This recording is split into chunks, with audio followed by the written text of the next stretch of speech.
Paris के Louvre museum में Mona Lisa का फन पारा, दुनिया की एक मशहूर तरीन पेंटिंग, कीमत तकरीबन $700 मिलियन। और यह है डिजिटल आर्ट की दुनिया की मोनालिसा। सिर्फ 10 सेकंड का क्लिप, इसे $6.6 मिलियन में फरोख्त किया गया, मगर ऑनलाइन इसे देखने की कीमत कुछ भी नहीं। ये बिल्ली की मीम लाखों मरतबा इसे डाउनलोड किया गया, इसकी मालियत $6 लाख। ये तस्वीर निस्फ एथेरियम में फरोख्त की गई, जो आजकल $650 के बराबर है। कुछ ही अरसे में इसकी कीमत में $1000 का इजाफा हो गया था। ये सब कुछ नॉन फंजेबल टोकन्स या NFTs की दुनिया में होता है, क्रिप्टो करेंसी से खरीदी गई डिजिटल अशिया या मसनूआत की खरीदारी। क्रिस्टी में भी अब क्रिप्टो करेंसी में खरीदो फरोख्त हो रही है। वहाँ पर हाल ही में पहली NFT नीलामी हुई थी। बिल्ली की इस मीम जिसे मुफ्त में डाउनलोड और शेयर किया जा सकता है, तो कौन इसकी इतनी कीमत अदा करता है? ये धोखा तो नहीं, या मुस्तकबिल की आर्ट की दुनिया ऐसी ही होगी? NFT का मतलब है non fungible token. Non fungible का मतलब है ऐसी मुनफरिद शय जो तब्दील नहीं हो सकती। मिसाल के तौर पर डॉलर के नोट एक ही जैसे होते हैं, इनमें कोई फर्क नहीं होता और इसे जितना चाहें प्रिंट कर लें। इसके मुकाबले में मोनालिसा बिल्कुल मुनफरिद। डिजिटल आर्ट को बदला जा सकता है, ये मुनफरिद और नायाब नहीं होता, क्योंकि जितनी बार चाहें इसकी नकल तैयार की जा सकती है। और जब आप इसके लिए एक NFT तैयार करते हैं तो ये तस्दीक शुदा और मुनफरिद बन जाता है। ऐसा कहा जा सकता है कि NFTs मखसूस आदाद शुमार पर मुश्तमिल होते हैं। इनमें से कुछ मालूमात मौजूद होती हैं, किसने इसे बनाया, इसे कितने में फरोख्त किया गया और ये किसकी मिल्कियत है। टोकन मिल्कियत का सर्टिफिकेट होता है। ब्लॉकचेन टेक्नोलॉजी की मदद से ये यकीनी बनाया जाता है कि मालूमात में किसी किस्म की रद्द-बदल ना की जा सके।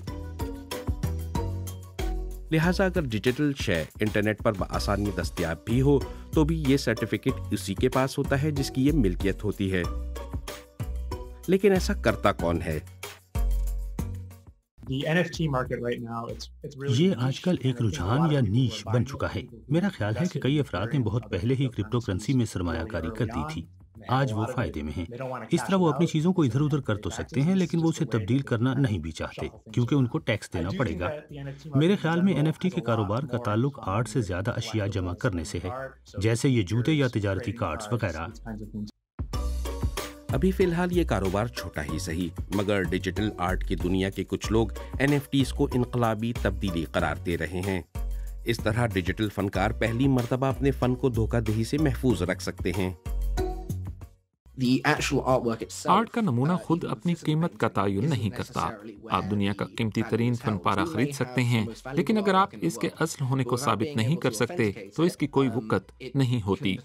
हो सकता है कि कुछ शौकीन इसकी कदर से वाकिफ हों, लेकिन सोथेबीस जैसा ऑक्शन हाउस कभी भी इसकी नीलामी नहीं करेगा। इस टेक्नोलॉजी के जरिए फनकारों को उनके हर फन पारे की फरोख्त से होने वाली आमदनी का एक हिस्सा मिलता है, और इसके लिए उन्हें किसी तीसरे की जरूरत भी कम ही पड़ती है। ख्वाब रखने वाला हर फनकार एक कंप्यूटर और फोटोशॉप की मदद से पैसे कमाना और फायदा उठाना शुरू कर सकता है। इस तरह लोग बाख्तियार होंगे और सभी आर्ट की दुनिया में कदम रख सकते हैं। माजी में ऐसी मिसाल कभी देखने को नहीं मिली। बहुत से NFT में लेन देन के दौरान एहतियात बरतने का मशवरा भी दे रहे हैं। लोग मुमकिन धोखाधड़ी और माहौल को पहुंचने वाले नुकसान से खबरदार भी कर रहे हैं। NFTs की तैयारी में बहुत ज़्यादा तवानाई खर्च होती है। इसके अलावा इस मद में अदा की जाने वाली बड़ी रकूम से एक ऐसा बुलबुला बन गया है जो किसी भी वक्त फट सकता है। इस कारोबार में इजाफा होगा। हम देख रहे हैं कि अभी लोग डिजिटल दौलत के तस्वुर को ज्यादा से ज्यादा समझ रहे हैं। हम इसमें इजाफा होते हुए देखेंगे। अब एक ऐसी नस्ल परवान चढ़ रही है जिसे चीजें डिजिटल तौर पर खरीदने में बहुत दिलचस्पी होगी।